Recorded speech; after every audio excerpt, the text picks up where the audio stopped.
Hi and welcome back to Joe's 5. I'm Sebastian, and today this will be the last video in the series of the software engineering career ladder. And we will be talking about the staff engineer role today, which is also the role I've been in the last 4 years. And I definitely need to make a disclaimer here. The staff engineer role is perceived really differently in different companies, even in the same company. There's a lot of, I would say, flexibility in the role. So you, as a staff engineer, can also find out what works best for you a lot. What I want to say is basically take all this with a grain of salt. Those are my experiences. And if you made other experiences, let me know, because I'm definitely interested in it, how you make things work for you. And that's it for the disclaimer. Let's get going.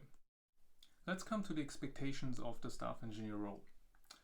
To make one thing clear, the staff engineer is a leadership role. You lead the team in one way or the other, and in that sense, you're also probably the biggest role model for the people in the team, definitely for the younger people in your team. That adds maybe a lot of pressure to you, but I can say you get used to it at some point, and it will feel normal at some point. You definitely need to understand that you will be in a leadership position. Let's come to the work of a staff engineer, and I think the staff engineer, one part of the staff engineer that takes probably a lot of time, is that you are the information hub for the team. So you soak in information from different sources, from other teams, from far away from your team, and you will filter it, and what is important to the team, you will pass it on to the team. And that ensures what is very important for all the individual contributors in your team. They can focus on getting things done. They can go into the nitty-gritty details of whatever feature, bug, and story they are currently working on, and they don't need to care about all the information that's flying around. Another part of your job will be to foster cross-team collaboration. So you will be in exchange with a lot of other staff engineers, maybe architects in your company, senior engineers definitely, and you will try to find out best ways before implementation of how to do things, how to lay out interfaces between teams, what technologies to use, and so on. So there's a lot of communication going on, definitely. You will be the second pair of eyes for your manager. So the name staff engineer, there's a reason for that, right? You will be there to help the team stay healthy, and for that you also need to have your eyes open on the people. You need to see when people feel bad or are unmotivated, and definitely at least let your manager know about that. So you're basically the first line of defense. So if there are conflicts in the team, then you are there to resolve those locally first before you escalate them to your manager. You will try to resolve blockers and jump in if necessary. And by doing that, you will have less time to focus on engineering work, for example, because you are there to help the team move forward. That also includes to let the team keep focus in discussions. You know, when there are a few people in the room and you're talking about tech, then engineers tend to go all the way and go into details that are probably not necessary, and they lose themselves into all the cool and great new technology and tools they could be using. And sometimes that's not the point, right? You want to make a decision, you want to decide on something, you want to make one step forward, and maybe the level of detail that the engineers want to go in, because they are used to it, is not the right level of detail. So you're there to remind them what the goal of this meeting, of this alignment is, and move forward. Then you, as a person in a leadership role, are also responsible to drive the technical roadmap and technical direction of a team. So you are there to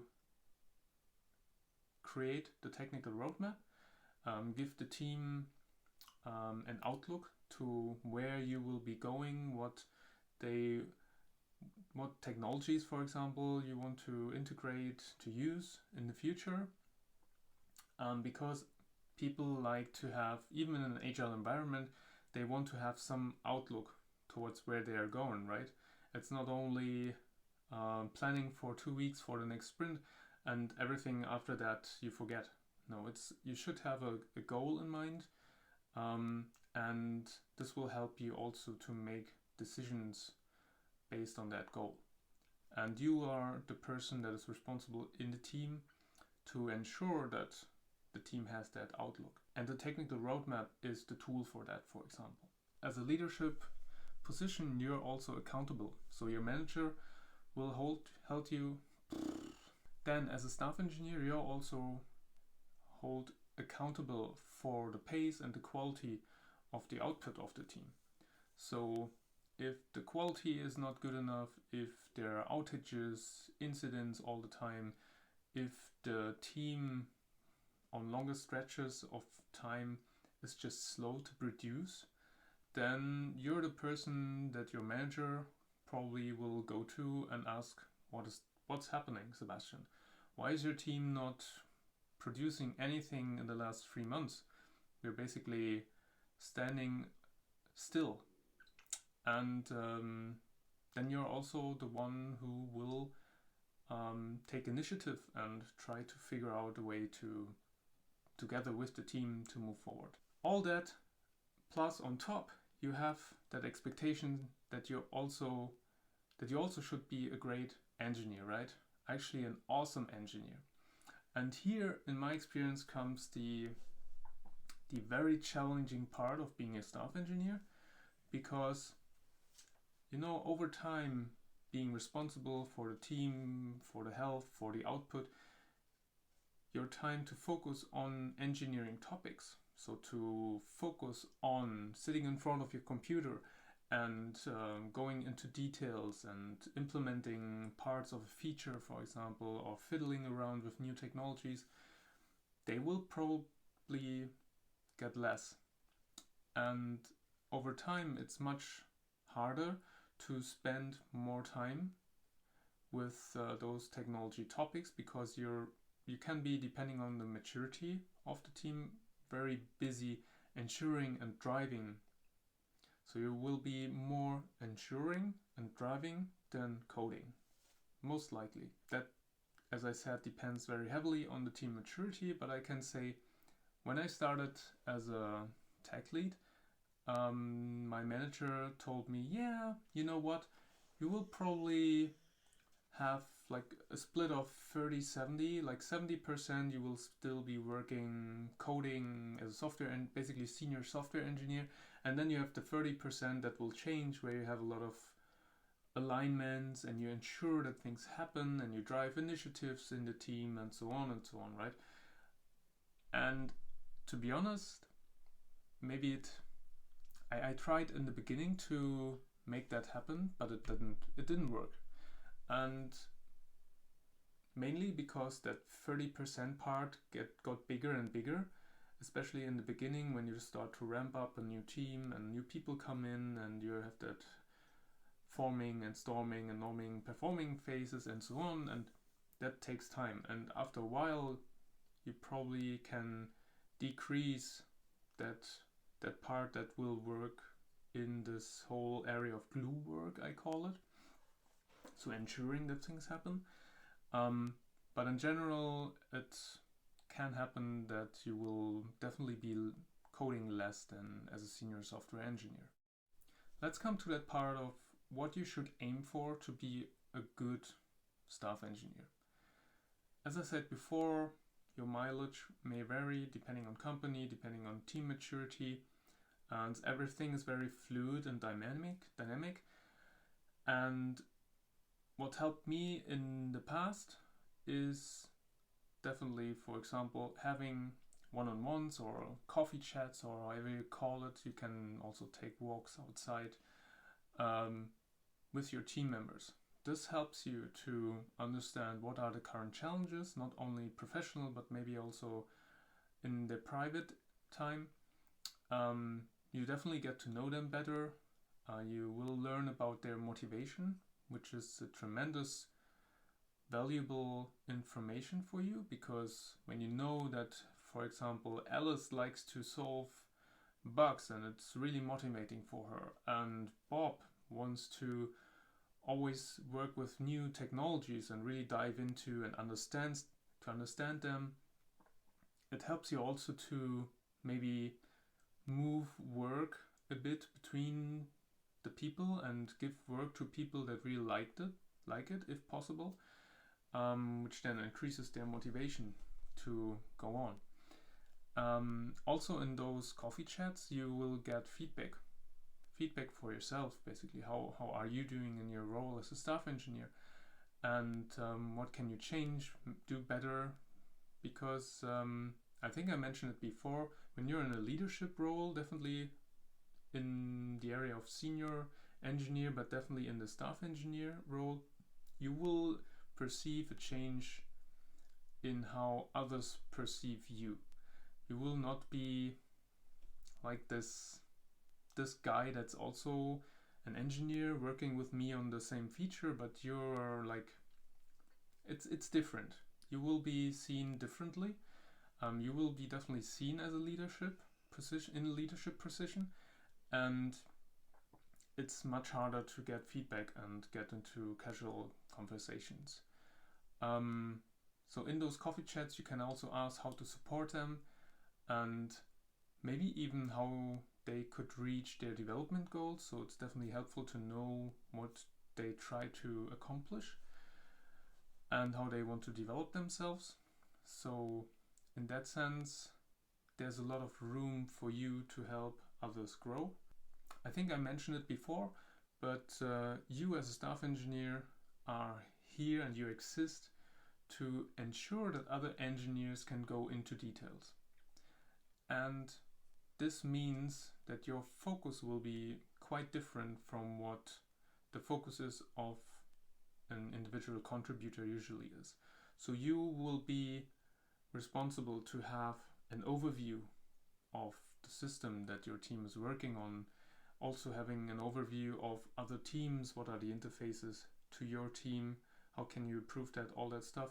You will be the information hub for your team. You try to get the outside information and get it into the team if necessary. You give direction, for example, in regards to the tech roadmap. You are in discussions, you are the tiebreaker. If the people in the discussion are stuck, then you need to find a way to get out there and to drive that discussion forward and come to a decision. And you will be the one that reminds the engineers that like to go into details and forget things around them a lot, about the important things to work on, what you maybe agreed upon already on the tech roadmap. And finally, this is something that usually takes a bit to understand, to internalize, is as a staff engineer, you cannot make it right for everyone anymore. There will be people that are pissed because you took a decision. There will be people that are pissed because you didn't take a decision and let the team decide and learn, basically. So people will, even if you're the nicest person in the company, people probably sometimes will not like you. So definitely when you are getting into a staff engineer position, try to get used to that. And it's okay. I mean, you're also not friends with everyone on the street, right? So get used to not making it right for everyone anymore.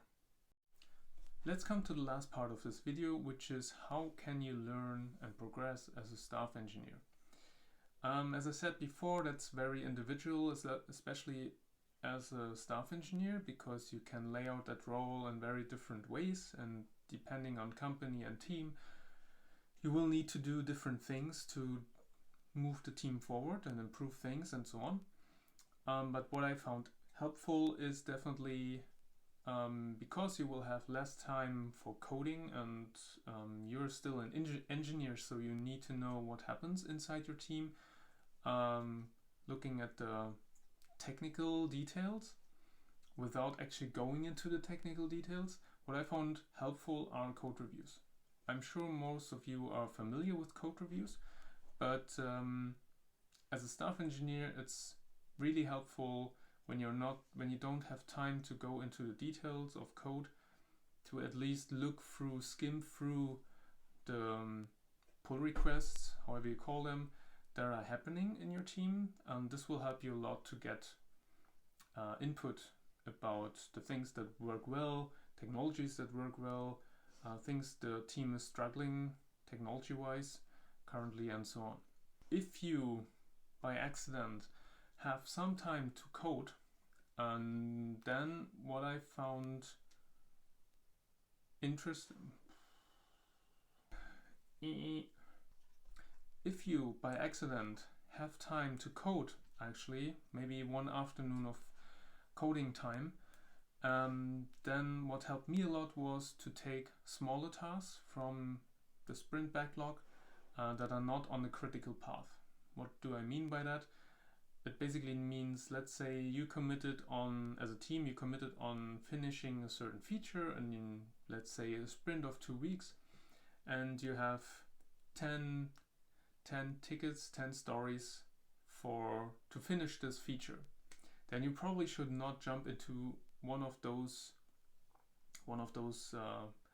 work items, because those are on the critical path, right? You committed to them and your team wants to finish them, and it would look really bad if in the end of the sprint 9 of those tickets are done and you're still working on one of them.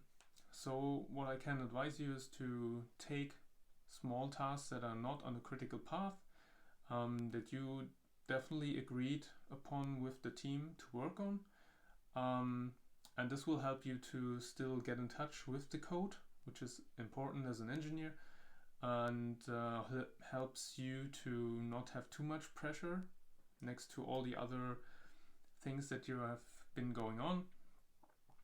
And yeah, definitely helped me a lot to get back to coding. Another point is to, let's say your team is struggling with something, then what helped me a lot, and also my team a lot, is to be a rubber duck, right? To just sit together with them, have a Zoom call, whatever, and try to understand the problem where they are stuck, and get some input from your probably outsider's perspective, because you have not been in the details, you're fresh in topic, you're just trying to understand what happens.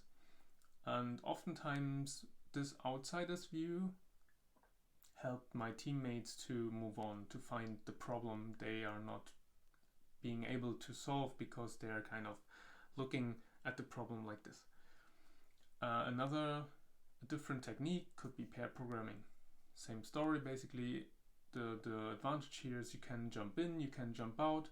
I did this in the past a lot with some of my fellow engineers, that I said, okay, you're working on that story, I want to look how it works, how you're solving it, I want to help a bit. I have 2 hours of time, then I have a meeting, in the afternoon I have another 2 hours, so maybe we can do it on and off. And that sometimes worked really well. And finally, because you are a person that's also responsible for the team, not in the sense of people management responsibility, but still you're responsible to make that team work well. Maybe it's an interesting idea to look into topics like conflict management, team forming or building. There are a lot of books out there that explain to you different characters of humans, what motivates them, what demotivates them, and so on. And this will help you a lot to help support your teammates. Okay, that's it. That was the final part of this video series about the software engineering career ladder. If you have any questions, any comments, if you are a staff engineer or senior or professional junior engineer and you have more input, maybe something that you tried out that worked really well for you, then let me know. I'm really interested in that. Yeah, thanks again for watching and see you in one of the next videos. Bye bye.